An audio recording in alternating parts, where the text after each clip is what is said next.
Hello everyone, my name is Mackenzie Kaur. This is my final presentation for our projects. My paper that's associated with this is titled Christianity in Contemporary Asian Art. And I would like to start off by saying that religion has always been an important part of art, not only just in Asia but around the world. And many artists throughout history have used their talents to express their own religion in, in creative ways.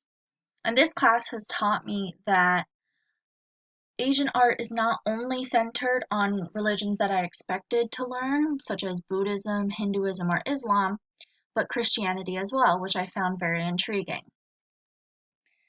And for this paper, I decided to explore the idea of Christianity in contemporary Asian art. Mostly, I found resources that talk about Christianity in Chinese art, but there are a few other sections of Asia that they bring up as well. And so the first article that I wanted to share with you, I found on the Asian American Theological Forum, which is this website here. And as you can see, the article is titled The Rise of Christian Art in Contemporary China. And this article is a little bit long, but the one thing that I thought was really important from this website was how they talk about how Christian art developed in China and how it kind of happened in four stages. And I have a short quote that I'd like to read here that says the first stage began in the Nestorian Christianity, decimated into the Tang dynasty of China in the 6th and 7th centuries, to the short-lived Franciscan missions during the Yuan dynasty. The second stage of the Christian evangelization to China started when the Jesuits restarted Catholic missions in China from the 16th to 18th centuries. During this period of Western expansion, Jesuit missionaries played significant roles in the cultivation of art due to their more open attitudes towards other cultures and religions. The third stage of Chinese Christian art was the awakening of the Protestant and Catholic missionary movements from the 19th to 20th centuries. The appropriation of Christian art in the fourth stage continues to take place in China from the post-World War II period until the present. So for the purposes of this class, of course, we would want to look at the fourth stage in their quote, where they do talk about more contemporary art.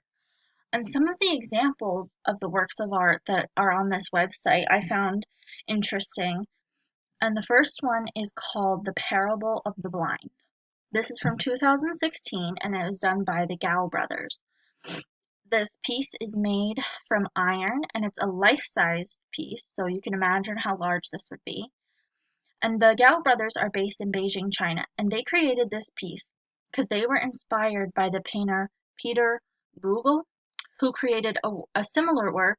It was a painting, but it was by the same name, The Parable of the Blind, created in 1568.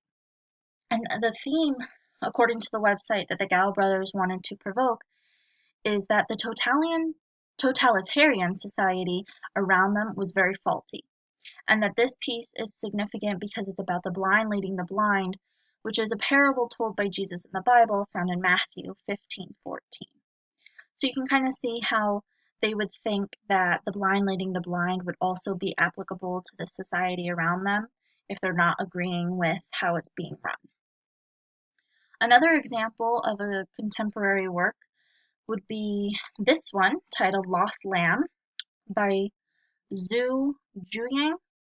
This piece is more of a performance piece, and rather than a still work of art, the artist had the sheep led into the gallery where they, as you can see, they had them confined in a space and they hung one above the rest. And according to the website, the noise that the sheep gave off was overwhelming to those around them and even those who were in the halls. And it was the artist's aim to show the absence of faith in Chinese society, and the sheep screams actually signify the confusion of values in China, and then those people would be yearning for God's redemption. Now, it might seem like there's, a bit of tension between artists and the government in this time, particularly in China, and that's because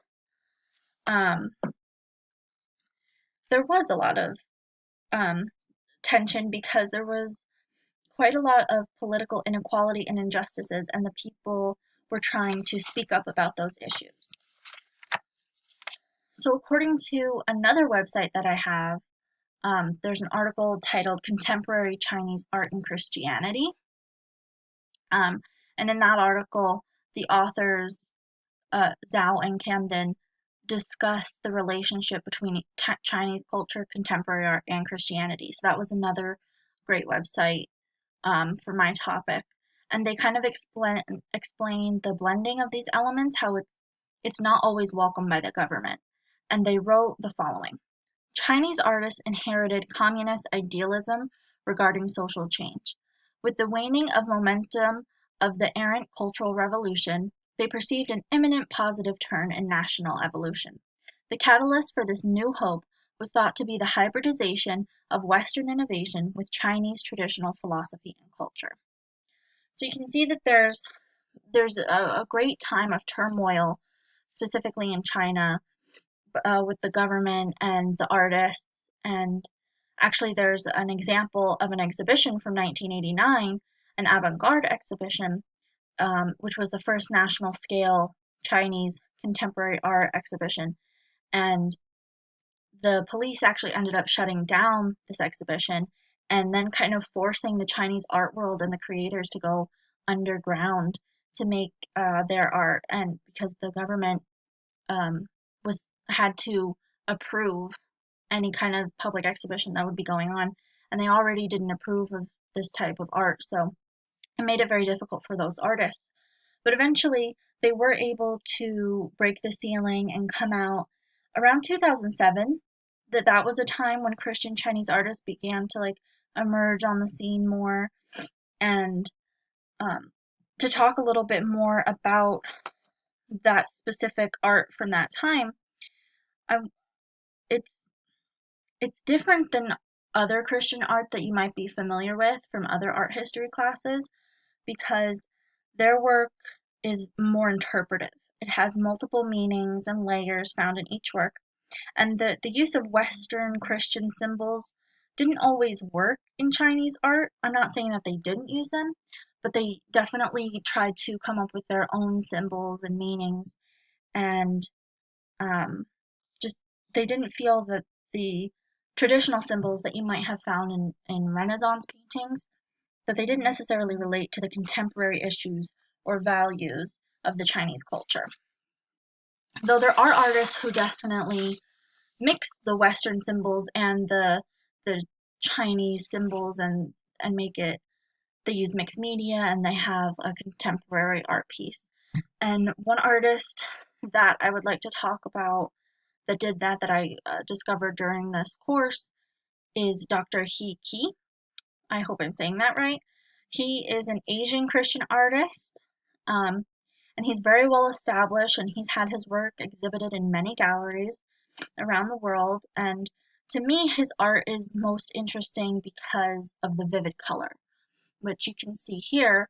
This is a piece called The Annunciation, which there's been a lot of pieces in the Renaissance titled The Annunciation, which is about Mary being visited by the angel Gabriel to uh, learn of her child that she's carrying, which will be named Jesus.